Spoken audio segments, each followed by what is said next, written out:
আসসালামু আলাইকুম। বাংলাদেশ বেতার, রাজশাহী। স্থানীয় সংবাদ পড়ছি জিহাদ জনি। ছাত্র জনতার অভ্যুত্থান দিবস পালন উপলক্ষে ৫ই আগস্ট সরকারি ছুটি ঘোষণার সিদ্ধান্ত নেওয়া হয়েছে। আগামীতে প্রতি বছর দিবসটি সরকারিভাবে পালিত হবে। গতকাল ঢাকায় রাষ্ট্রীয় অতিথি ভবন যমুনায় উপদেষ্টা পরিষদের এক বৈঠকে এ সিদ্ধান্ত নেওয়া হয়। এতে সভাপতিত্ব করেন প্রধান উপদেষ্টা অধ্যাপক ড. মোহাম্মদ ইউনূস। এছাড়াও জুলাই গণঅভ্যুত্থানকে স্মরণ করতে আগামী ১ জুলাই থেকে বিশেষ কর্মসূচি পালনের উদ্যোগ নেওয়া হয়েছে। বৈঠক শেষে ফরেন সার্ভিস একাডেমিতে আয়োজিত এক সংবাদ সম্মেলনে সংস্কৃতি বিষয়ক উপদেষ্টা মোস্তফা সরওয়ার ফারুকী এ তথ্য জানান। তিনি বলেন, ৫ই আগস্ট ছাত্র জনতার অভ্যুত্থান দিবস পালন করার প্রাথমিক সিদ্ধান্ত নেওয়া হয়েছে। আগামী রোববারের ক্যাবিনেট বৈঠকে এটি পাস এবং আগামী সোমবার গেজেট আকারে প্রকাশ করা হবে। তিনি আরও বলেন, জুলাইয়ের ১ তারিখ থেকে কর্মসূচি শুরু হবে, কিন্তু মূল ইভেন্ট শুরু হবে জুলাইয়ের ১৪ তারিখ থেকে। এটি চলবে ৫ই আগস্ট পর্যন্ত। এই কর্মসূচির মূল উদ্দেশ্য হচ্ছে জুলাইয়ে যেরকম পুরো বাংলাদেশ এক হয়েছিল আবার সে অনুভূতিটাকে ফিরিয়ে আনা। বিএনপি চেয়ারপারসনের উপদেষ্টা আব্দুস সালাম বলেছেন, জাতীয় নির্বাচনের আগে কোনোভাবেই স্থানীয় নির্বাচনের সুযোগ নেই। আজ রাজশাহীর গোদাগাড়ীর প্রেমতলী গৌরাঙ্গ বাড়ি পরিদর্শন ও স্থানীয়দের সাথে মতবিনিময় সভা শেষে সাংবাদিকদের প্রশ্নের জবাবে তিনি একথা বলেন। এ সময় তিনি বলেন, বিএনপির ভারপ্রাপ্ত চেয়ারম্যান তারেক রহমানের সাথে প্রধান উপদেষ্টার বৈঠক হয়েছে। বৈঠকে জাতীয় নির্বাচন অনুষ্ঠানের ব্যাপারে কথা হয়েছে। এর বাইরে আর কোনো চিন্তা নেই। ইতোমধ্যে নির্বাচন কমিশনকে জাতীয় নির্বাচনের শিডিউল ঘোষণার কথা বলা হয়েছে। এ অবস্থায় জাতীয় নির্বাচনের আগে কোনোভাবেই স্থানীয় নির্বাচনের সুযোগ নেই। এর আগে গৌরাঙ্গবাড়িতে অনুষ্ঠিত সভায় আব্দুস সালাম বলেন, আওয়ামী লীগ সবচেয়ে বেশি হিন্দুদের জমি দখল করেছে। কোনো বিএনপি নেতা তাদের জমি দখল করেননি। কে হিন্দু, কে মুসলিম, কে খ্রিস্টান, কে বৌদ্ধ এসব রাজনৈতিক দল হিসেবে বিএনপির বিবেচ্য না। বিএনপি সকল ধর্মের ও মতাদর্শের দল।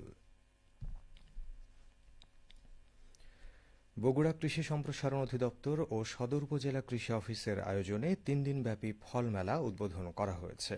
গতকাল বগুড়া সদর উপজেলা পরিষদ চত্বরে মেলার উদ্বোধন করেন বগুড়া জেলা প্রশাসক হোসনা আফরোজা। পরে বগুড়া কৃষি সম্প্রসারণ অধিদপ্তরের উপপরিচালক কৃষিবিদ সোহেল মোহাম্মদ শামসুদ্দিন ফিরোজের সভাপতিত্বে আলোচনা সভা অনুষ্ঠিত হয়। এতে স্বাগত বক্তব্য রাখেন বগুড়া সদর উপজেলা কৃষি অফিসার ইসমত জাহান।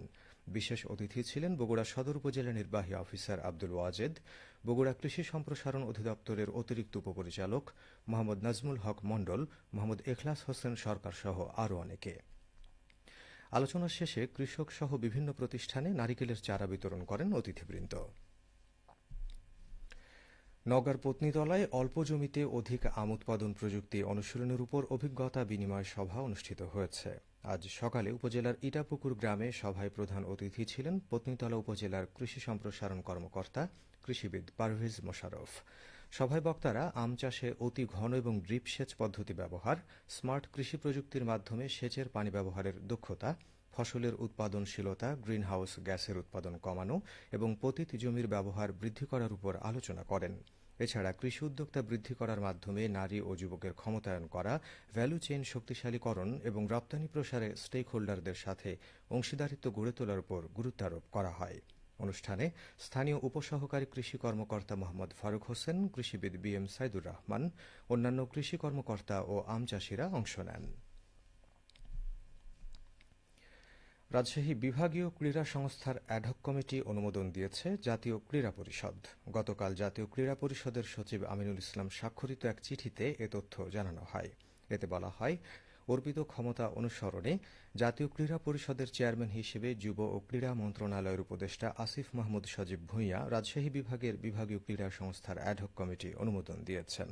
এ কমিটিতে পদাধিকার বলে আহ্বায়ক হয়েছেন বিভাগীয় কমিশনার আর সদস্য সচিব হয়েছেন রাজশাহী যুব উন্নয়ন অধিদপ্তরের উপপরিচালক।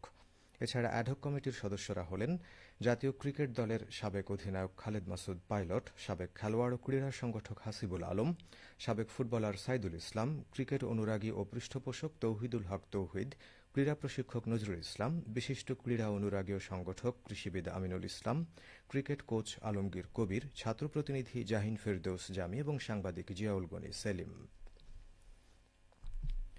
সবশেষে আবহাওয়া। আজ রাজশাহীতে সর্বোচ্চ তাপমাত্রা ছিল ৩১.২ ডিগ্রি এবং সর্বনিম্ন ২৪.৫ ডিগ্রি সেলসিয়াস। বিকেল ৩টায় বাতাসে আপেক্ষিক আর্দ্রতার পরিমাণ ছিল ৮৭%। রাজশাহী ও পার্শ্ববর্তী এলাকায় আজ সূর্যাস্ত সন্ধে ৬টা ৫৬ মিনিটে। সংবাদ শেষ হল।